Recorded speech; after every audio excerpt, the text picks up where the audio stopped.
when I was asked to take part in this panel presentation with regard new and exciting uses of streaming for education, I thought I'd do it in this format, using a virtual world, and show some of the moves towards educating not just students as we know them today, but also the society on the whole. So let's just launch into this and see what happens.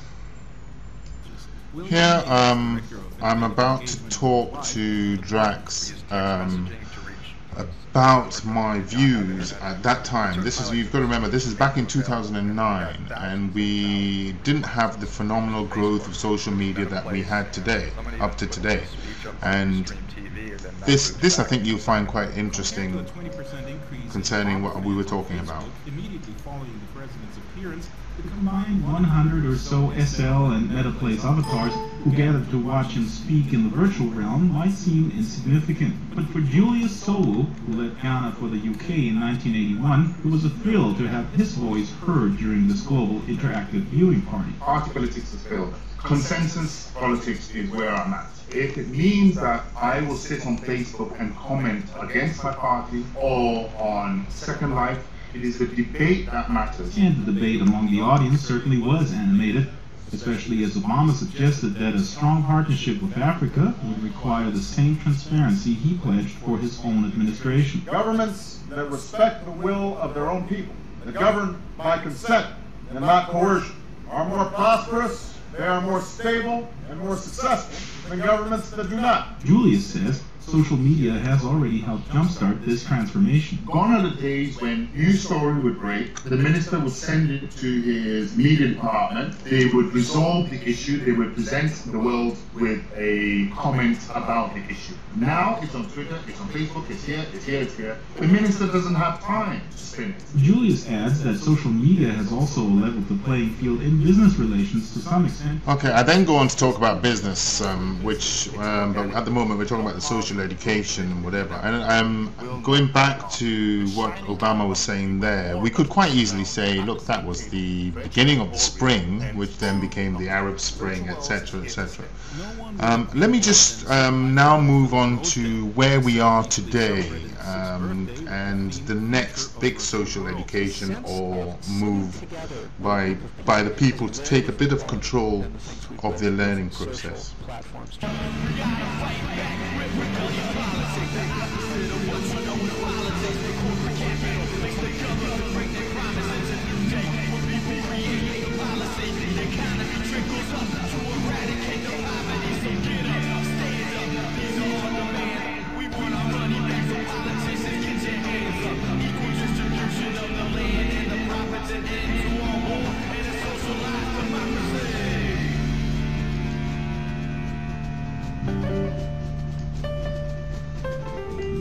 Okay, that was all very exciting. Now this is where we are today. This is the Occupy Wall Street page, and all those things we talked about earlier, as in the social media and Twitter, Facebook, etc., and of course the stream.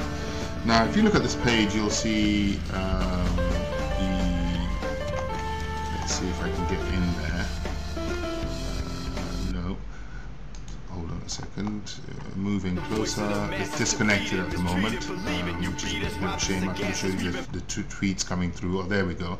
Tweets coming through down there, and tweets coming in through there. Sorry, and I believe that's global chat up there, and of course we've got live stream there. Now I'm at home, so my broadband connection is not as good as it should do, but this shows you where streaming is today.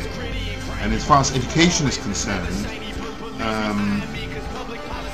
and I've called it social education, because education is not as it was in the old days where we collated data, fed it to the kids or to those who were being educated.